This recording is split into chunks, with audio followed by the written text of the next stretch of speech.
Bien, vamos a hablar ahora de las fracturas de tibia, ¿ya? Las fracturas de tibia, em, específicamente de las fracturas de la diáfisis tibial, porque podrían ser fracturas en otras partes, ¿no? Ya para resumir tibia un poquito, las fracturas de la tibia pueden ser más o menos así. Una tibia, la parte proximal, la diáfisis, la parte distal, que termina en su malleolo, en el malleolo tibial, y el costadito siempre acompañado de su peroné, ¿verdad? Muy bien. En su peroné, con su malleolo respectivo, debajo del astrágalo.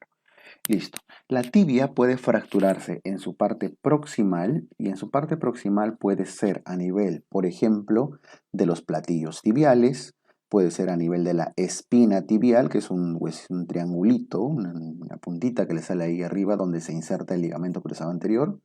Puede fracturarse eso. Entonces puede ser platillo tibial, puede ser espina tibial anterior, o podría ser acá, esta tuberosidad que está hacia acá, acá hacia adelante, donde se inserta el ligamento rotuliano. Eso se llama la tuberosidad anterior de la tibia. Puede fracturarse en todas esas zonas. Pero dentro de todo son lesiones relativamente raras. La fractura más frecuente de todas es la fractura que ocurre acá, en el tercio medio, en la diáfisis. La fractura de la diáfisis tibial viene a ser la fractura más frecuente del miembro inferior y en general la fractura más frecuente del ser humano, ¿ya? Del adulto y en general de las personas. Y luego puede fracturarse en su parte inferior, ¿no? Que corresponde ya a las fracturas distales que tienen que ver ya con los maleolos, específicamente con las fracturas de tobillo, que lo vamos a ver un poquito más adelante. Entonces nos enfocamos sobre todo en esta fractura, en la fractura de la diáfisis tibial. Bien, de esto ya hemos comentado que es la fractura más frecuente. Es la fractura más frecuente del miembro inferior, es la fractura más frecuente de los adultos, la fractura más frecuente en general, ¿ya? Eh, es una fractura que clínicamente hace todo lo que ya hemos visto hasta ahora, por eso ya ni siquiera lo ponemos. La triple D. Dolor, deformidad y disfunción, ¿cierto? Ya no amerita ni siquiera comentarlo porque es lo común a casi todas las fracturas. Es una de las fracturas que más complicaciones hace. Es la que más síndrome compartimental presenta, la número uno en síndrome compartimental. ¿Se acuerdan cuando hablamos del tema del síndrome compartimental? Dijimos que la parte del compartimento que más solía afectarse era el compartimento anterior de la pierna, ¿no? Que estaba justo delante de la tibia. Es la que más pseudoartrosis hace, o sea, los retrasos en la consolidación, es la que más osteomielitis hace. ¿Por qué? Porque con frecuencia estas fracturas suelen ser fracturas abiertas, fracturas expuestas, y eso, así que eso lo expone a la posibilidad de hacer fracturas osteomielitis con mucha frecuencia, ¿ya? Embolia grasa la embolia grasa no es una complicación muy frecuente que digamos, en la tibia, pero sí ocurre, porque esto es típico de los huesos largos, ¿no es cierto? No es la número uno, pero sí genera cierto grado de embolia grasa, ¿ya? Listo, entonces ya hablamos de síndrome compartimental, ya hablamos de pseudoartrosis, embolia grasa, osteomielitis, lo vamos a hablar al final del curso. Así que en general las complicaciones han sido tratadas casi en todos los aspectos. Lo más importante de las fracturas de la diáfisis, de la tibia, es el manejo, el tratamiento. Y este tratamiento le voy a poner tres asteriscos, tres cruces, porque es prácticamente el tratamiento que representa a casi todos los tratamientos de las fracturas. Es decir, es la representante de toditas. O sea, si entendemos muy bien déficit tibial, va a ser como una especie de resumen del tratamiento de casi todas las fracturas. ¿Ok?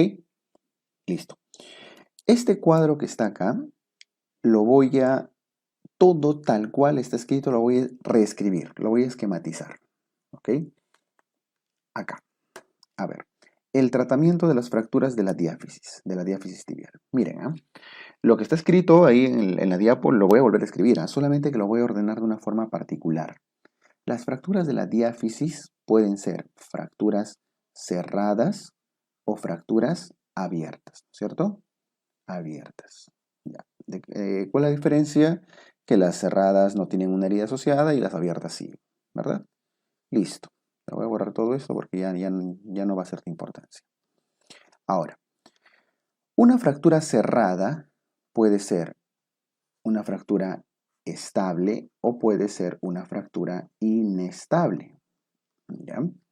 ¿Cuáles son las condiciones que tiene que cumplir una fractura para llamarse estable? Y también para llamarse inestable, ¿no? Para que una fractura sea estable, para empezar, que tiene que ser única. Un trazo único. Por ejemplo, estoy poniendo ahí un trazo ahí, ¿no? En cambio, si ya es múltiple, viene a ser inestable. ¿Qué más? Tiene que ser un trazo de orientación transversal. Porque si ya es oblicua, si ya es espiroidea, si es en cuña, etcétera, otro tipo de orientaciones que no sean la transversa, viene a ser inestable. ¿Qué más? Para que una fractura sea estable, tiene que ser no desplazada, porque si ya tiene cierto grado de desplazamiento, ya la convierte en inestable. Y un dato muy importante, el peroné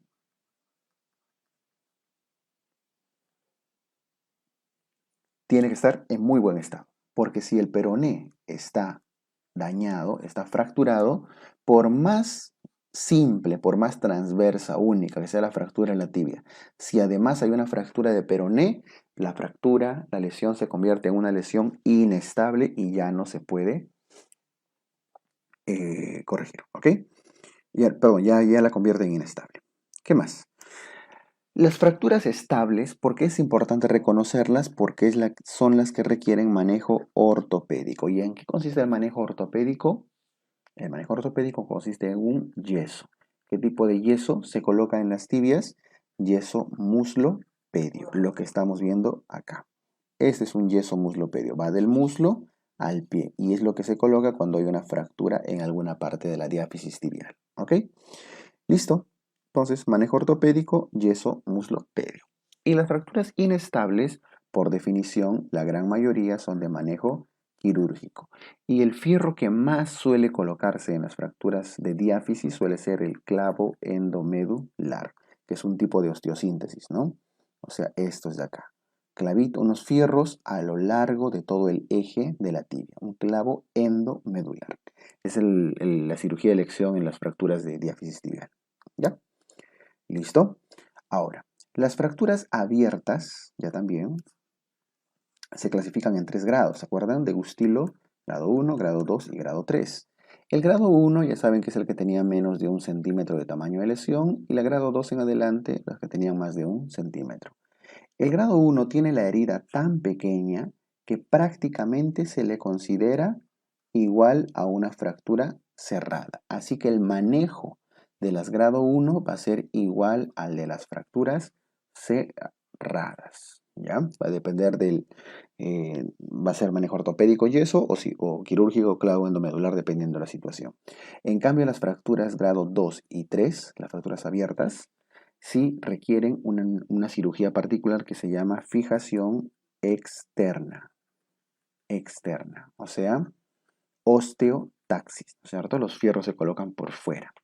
Y en ambos casos, por supuesto, su respectiva antibiótico terapia para reducir el riesgo de osteomielitis y evitarlo en todo caso. ¿Ya? Listo. Este esquema de manejo prácticamente representa a casi todas las fracturas en general y, y es como se maneja una fractura de tibia, ¿ya? De la diáfisis tibial. Listo. Lo mismo dice acá en el texto, solamente que lo van a leer, digamos, un poco más lineal, ¿no? Están las fracturas cerradas y luego las fracturas abiertas. Las cerradas pueden ser estables o inestables. Ya saben que las estables se coloca yesito, un yeso muslopedio, y las inestables sí son de manejo quirúrgico, sobre todo clavito endomedular, ¿no?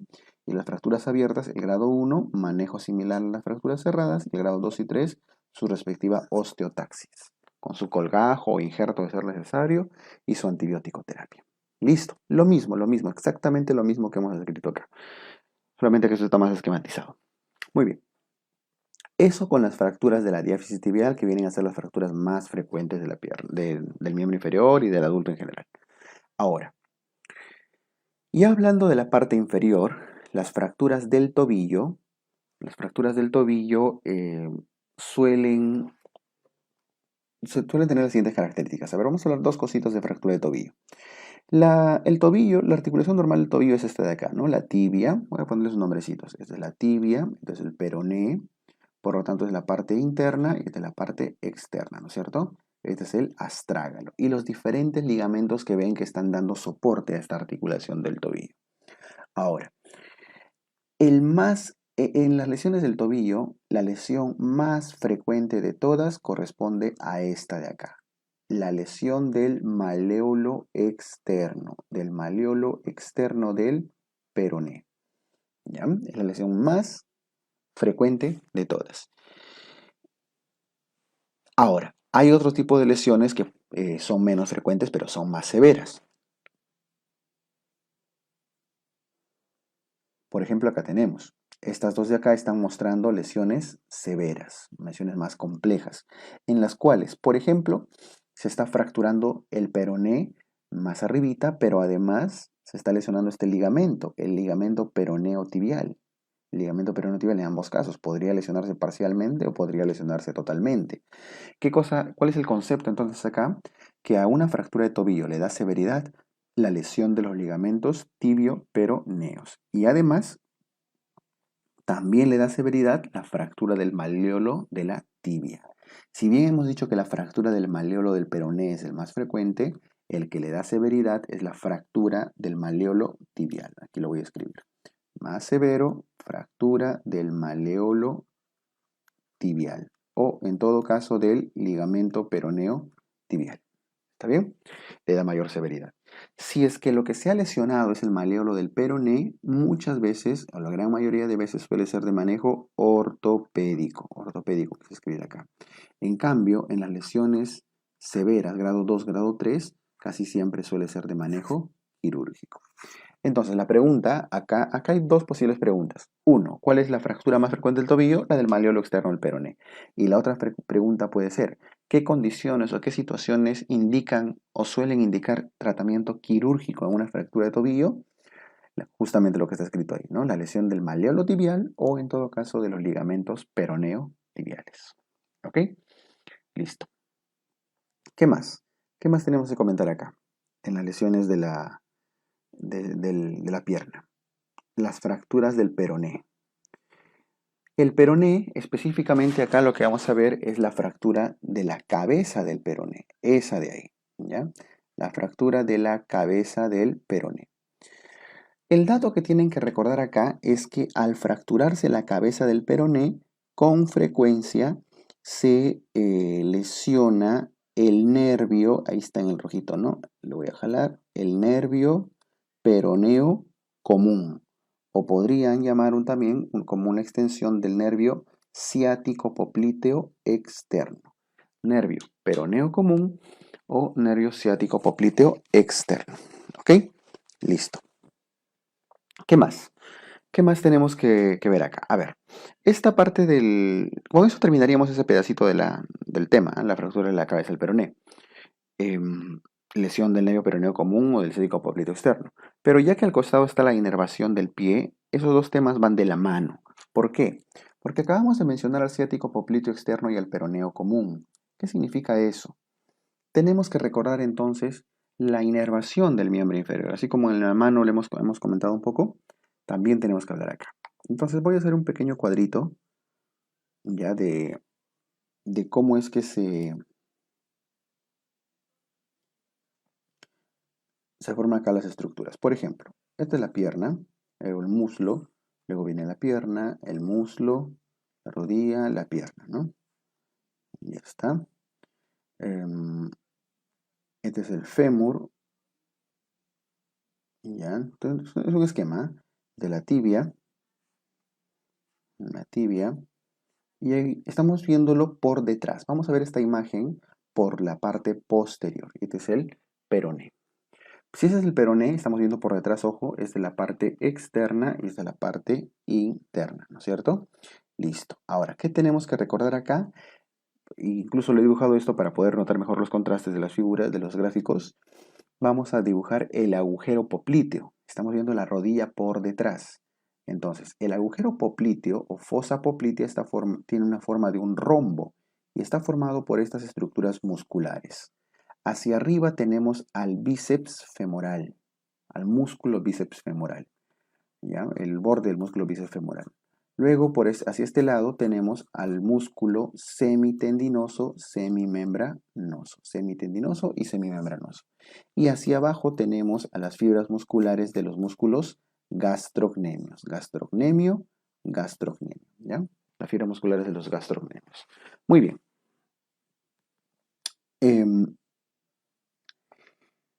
Acá a la altura del agujero popliteo pasan tres estructuras. Pasa la arteria poplitea, que continúa su camino hacia abajo, la arteria poplitea.